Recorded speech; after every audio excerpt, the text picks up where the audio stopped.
Hello, welcome back दोस्तों। हमने इससे पिछली कक्षा में प्रकाशिकी के बारे में अध्ययन किया था और प्रकाशिकी की परिभाषा के बारे में जाने और प्रकाश किसे कहते हैं इसके बारे में जाने। तो प्रकाश से संबंधित कुछ महत्वपूर्ण बिंदु थे, उनको हम रिवाइज करते हैं। जैसे कि प्रकाश को हमने एक स्टैंडर्ड परिभाषा दी थी कि प्रकाश एक विद्युत चुंबकीय तरंग होती है जिसकी तरंग दैर्घ्य लगभग 3500 एंगस्ट्रॉम से 7500 एंगस्ट्रॉम के बीच होती है। और प्रकाश के लिए हमने कहा था कि प्रकाश का संचरण जो होता है उसके लिए माध्यम की आवश्यकता नहीं होती है, लेकिन प्रकाश की चाल जो होती है वो अलग अलग माध्यमों में अलग अलग होती है। और प्रकाश का निर्वात में जो वेग होता है वो 3 गुणा 10 की पावर 8 मीटर पर सेकंड होता है। इसके बाद में हमने प्रकाशिकी को 2 भागों में बांटा था। प्रकाशिकी को हमने 2 भागों में बांटा था, जिसमें फर्स्ट भाग था इसका किरण प्रकाशिकी। किरण प्रकाशिकी जिसको हम इंग्लिश में रे ऑप्टिक्स भी बोलते हैं, ठीक है। और दूसरा भाग हमने इसको बांटा था तरंग प्रकाशिकी में। तरंग प्रकाशिकी जिसको वेब ऑप्टिक्स बोला जाता है, वेब ऑप्टिक्स बोला जाता है। ये जो किरण प्रकाशिकी है इसके बारे में हम कुछ पॉइंट लिखते हैं कि किरण प्रकाशिकी में जो प्रकाश जो होता है वो सीधी सरल रेखा में गमन करता है और प्रकाश के सरल रेखीय पथ को हम प्रकाश किरण बोलते हैं। और प्रकाश का जो बहुत सा समूह हो जाता है प्रकाश किरणों के, उस समूह को हम एक पुंज बोला जाता है। तो पहला पॉइंट हम लिखेंगे प्रकाश के सरल रेखीय पथ को प्रकाश किरण कहते हैं, को प्रकाश किरण कहते हैं। दूसरा पॉइंट, प्रकाश किरणों के समूह को, इसको प्रकाश किरणों के समूह को प्रकाश पुंज बोला जाता है, प्रकाश पुंज कहते हैं, ठीक है। जैसे कि किसी भी स्रोत से प्रकाश आ रहा है तो उसका एक सरल रेखीय पथ है, तो ये एक प्रकाश किरण होगी।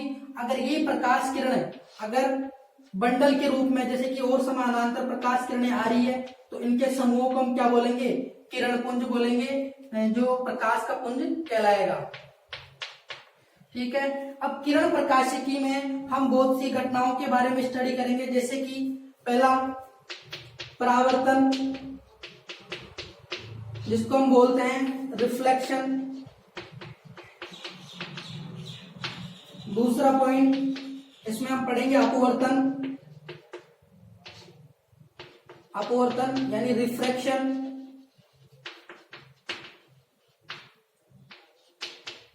नेक्स्ट है पूर्णांतरिक परावर्तन, पूर्णांतरिक परावर्तन जिसको TIR भी बोला जाता है, यानी टोटल इंटरनल रिफ्लेक्शन। और आगे भी इसके प्रकाश का वर्ण विक्षेपण, प्रकीर्णन। ये तो सबसे पहले हम बात करेंगे इसमें परावर्तन के लिए कि परावर्तन की घटना किसे कहते हैं। तो परावर्तन के लिए हम कह सकते हैं कि जब प्रकाश जो होता है, अगर आपके पास टॉर्च है और अगर वो किसी सतह से टकरा के वापस लौट रहा है तो उस घटना को हम प्रकाश का परावर्तन बोलते हैं। तो इसके लिए जो है सतह, जो अगर मान लेते हैं हम प्रकाश के परावर्तन की परिभाषा के लिए कि जो सतह है वो हमने पॉलिश कर दी और इस सतह के ऊपर प्रकाश की किरण आ रही है, आने के बाद में ये यहां से टकराकर वापस उसी माध्यम में लौट जाती है, एक निश्चित दिशा में लौट जाती है, तो इस घटना को हम क्या बोलते हैं, परावर्तन। यानी प्रकाश का किसी सतह परावर्तक पृष्ठ से टकराकर वापस लौटने की घटना क्या कहलाती है, प्रकाश का परावर्तन कहलाती है, ठीक है। इसके बारे में हम इसके नियम और इसकी परिभाषा को अच्छे से पढ़ेंगे। इसके लिए मैं इसको रफ कर देता हूं। परावर्तन के बारे में पढ़ेंगे हम डिटेल से।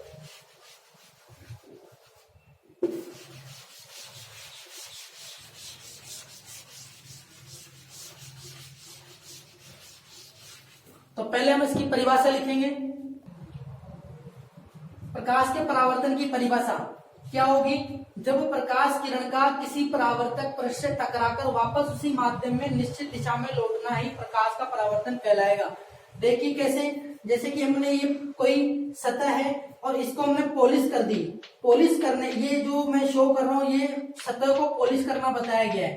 तो ये एक तरीके की परावर्तक पृष्ठ हो गया, ये परावर्तक पृष्ठ। अब यहां से कोई प्रकाश की किरण आ रही है और टकराने के बाद में क्या होगा? ये वापस उसी माध्यम में एक निश्चित दिशा में वापस लौट जाएगी। ये घटना क्या कहलाएगी? प्रकाश का परावर्तन कहलाएगी। अब यहाँ पे देखो, ये जो प्रकाश की किरण आ रही है, इस किरण को हम बोलेंगे आपतित किरण। आपतित किरण यानी incident raise, incident raise, incident ray. ठीक है, ये आपतित किरण इस परावर्तक पृष्ठ से टकराकर वापस लौट गई, तो ये लौट कर जा रही है, इस किरण को बोलेंगे हम परावर्तक। वापस जा रही है, इसको हम परावर्तित किरण बोलेंगे। अब इनके बीच में हम एक नॉर्मल डालते हैं, अभिलंब। ये अभिलंब है। आपतित किरण और अभिलंब के बीच में जो कोण बढ़ता है उसको हम आपतन कोण बोलते हैं और उसको हम आई से डिनोट करते हैं। ठीक है, और अभिलंब और परावर्तित किरण के बीच में बनने वाले कोण को हम परावर्तन कोण बोलते हैं, जिसको आर से डिनोट करते हैं। यहाँ पे आई इंसिडेंट का और आर ये ले लिया हमने, इसको आई और आर से डिनोट करते हैं। तो ये इसका किरण चित्र हो गया प्रकाश के परावर्तन का। अब हम इसके आगे बात करते हैं परावर्तन के नियम की। तो परावर्तन का नियम, पहला नियम क्या होता है? पहला नियम ये होता है कि आपतित किरण, परावर्तित किरण और अभिलंब तीनों जो होते हैं वो एक ही तल में स्थित होते हैं। एक ही तल में स्थित होने का मतलब ये है कि जैसे कि ये तल है, ये यहाँ से ये आपतित किरण आई और ये टकराने के बाद में वापस लौट गई, यानी इसी तल के ऊपर है, और अभिलंब भी इसी तल के ऊपर है। तो हम पहला पॉइंट इसमें लिखेंगे इस परावर्तन के नियम में। तो परावर्तन के नियम में हम पहला पॉइंट लिखेंगे कि आपतित किरण, परावर्तित किरण एवं अभिलंब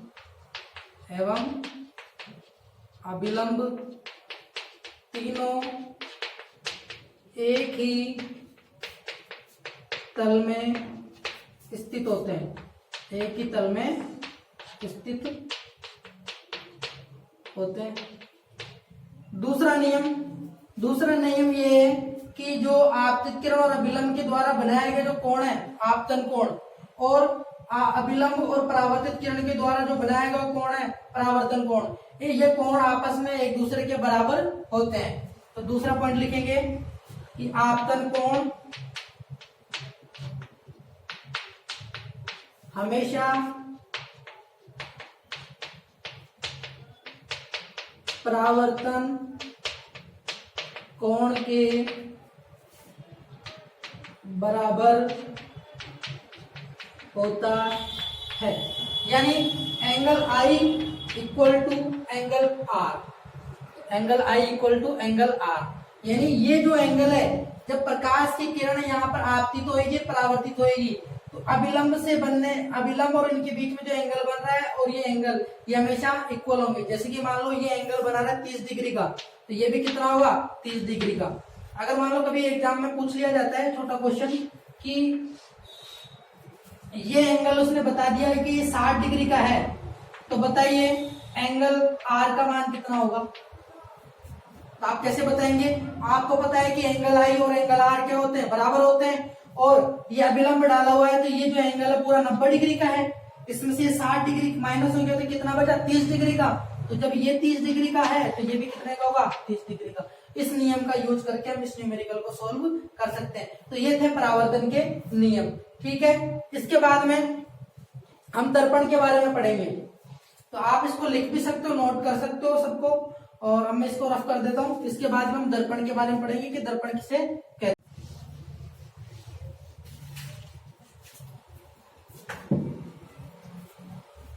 देखिए आगे दर्पण, मिरर। क्या होता है मिरर?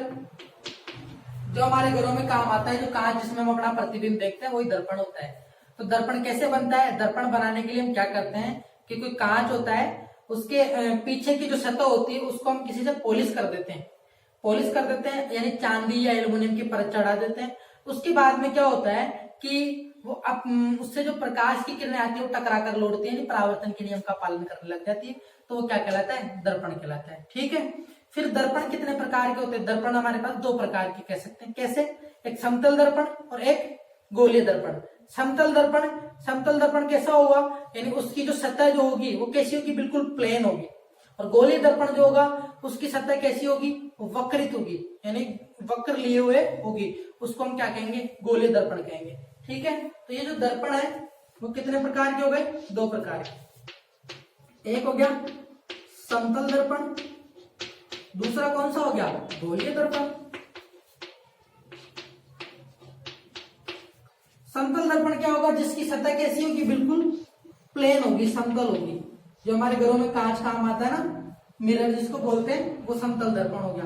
ठीक है, गोलीय दर्पण क्या होगा, जिसका पृष्ठ मैंने अभी आपको बताया वक्र लिए हुए होगा, जैसे कि एक इस तरीके से हो सकता है, इस तरीके से। ठीक है, इसके आधार पर हम गोलीय दर्पण को दो भागों में बांट सकते हैं। एक तो होता है हमारे पास अवतल दर्पण और एक होता है उत्तल दर्पण। अब अवतल दर्पण किसे कहेंगे, अवतल दर्पण यानी ये जो है, ये तो हमने क्या कर दिया, परावर्तक पृष्ठ बना दिया, ये इधर लेपित कर दिया, परावर्तक पृष्ठ बन गया ये,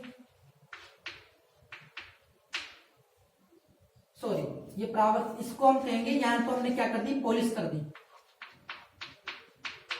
और ये जो है वो क्या कहलाएगा, परावर्तक पृष्ठ, परावर्तक पृष्ठ। तो हम अगर किसी गोलीय दर्पण का परावर्तक पृष्ठ अंदर की ओर वक्रित होता है, उसको हम कहेंगे अवतल दर्पण, उसको हम क्या कहेंगे, अवतल दर्पण। ठीक उसी प्रकार अगर ये जो पॉलिश, ये तो पॉलिश हो गई और ये परावर्तक पृष्ठ हो गया। अगर किसी गोलीय दर्पण का जो वक्रित भाग है वो बाहर की ओर परावर्तक पृष्ठ के रूप में कार्य कर रहा है, तो उसको कौन सा दर्पण बोलेंगे हम, उत्तल दर्पण, उत्तल दर्पण। ठीक है, इस तरीके से हम गोलीय दर्पण को भी दो भागों में बांट सकते हैं, एक अवतल दर्पण और उत्तल दर्पण। समझ में आया होगा, दोबारा से बता देता हूं कि गोलीय दर्पण क्या है, कि गोलीय दर्पण जिसका जो पृष्ठ होता है वो वक्रित होता है। ठीक है, और ये दो तरीके से हम बना सकते हैं इसको। एक सतह अगर वक्रित जो है और परावर्तक पृष्ठ अंदर की ओर है, जैसे कि ये देखो परावर्तक पृष्ठ अंदर की ओर है, तो ये कैसा दर्पण हो जाएगा, अवतल दर्पण हो जाएगा। दूसरा, अगर परावर्तक पृष्ठ बाहर की ओर वक्रित है, ये क्या है, बाहर की ओर वक्रित है, देखो, तो ये कौन सा दर्पण कहलाएगा, उत्तल दर्पण कहलाएगा। इसी के साथ ये आपने दर्पण के बारे में पढ़ा, यहां से परिभाषा आप लिख सकते हैं आराम से। अब हम समतल दर्पण से प्रतिबिंब का निर्माण कैसे होता है उसके बारे में स्टडी करेंगे। तो इसको इधर पर साइड में बना देता हूं मैं, हेडिंग लिखेंगे अपन, इससे समतल दर्पण से प्रतिबिंब का निर्माण। कैसे हमारा जो प्रतिबिंब, हम जो कांच के सामने खड़े होते हैं तो हमारा चेहरा, हमारा पूरा शरीर कैसे दिखाई देता है, और जितने बड़े हम होते हैं उतने ही बड़े आकार का दिखाई देता है, जितनी दूरी पर खड़े होते हैं उतनी दूरी पर दिखाई देता है। कैसे, इसको किरण आरेख से समझेंगे, समतल दर्पण से प्रतिबिंब का निर्माण।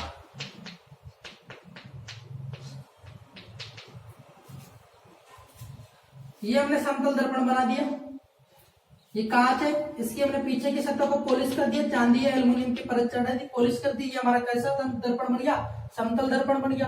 अब हमने इसके यहाँ पर कोई वस्तु रखी, यहाँ ये कोई वस्तु रखी हुई है, वस्तु रखी हुई है, ठीक है, इसको पी नाम दे देते हैं वस्तु को। अब हम जानते हैं कि जो जितनी भी वस्तुएं हैं उनसे प्रकाश किरणें निकलती हैं, उनसे प्रकाश किरणें निकलती है, तो यहाँ इस वस्तु से भी प्रकाश किरण निकल रही है, और ये प्रकाश किरण निकली तो यहाँ देखो हमने परावर्तन का नियम जो पढ़ा था, तो वहां पर ये पृष्ठ क्या है, लेपित हो रखा है, तो ये परावर्तन के नियम का पालन करेगा। तो ये प्रकाश की किरण गई, यहाँ से टकरा कर लौट गई यहाँ से, फिर यहाँ से एक और प्रकाश की किरण जाएगी, वो भी परावर्तन के नियम का पालन करेगी, टकरा कर वापस निश्चित दिशा में लौट जाएगी। ठीक है, यहाँ से हम देखते हैं कि कैसा दिखता है प्रतिबिंब। यहाँ से देखते हैं, देखने वाले जब देखता है इसको यहाँ से, तो इसको हम पीछे, प्रकाश की किरणों को हम पीछे की ओर मिलाते हैं। ठीक है, तो इसका प्रतिबिंब हमें कहाँ दिखाई देता है? यहाँ दिखाई देता है। इसका प्रतिबिंब हमें यहाँ दिखाई देता है। तो ये जितनी बड़ी वस्तु है उतना ही बड़ा प्रतिबिंब हमें यहाँ पर दिखाई देगा, और जितनी दूरी पर वस्तु रखी हुई है उतनी दूरी पर हमें ये प्रतिबिंब दिखाई देगा। अच्छे से बना देता हूँ इसको एक बार।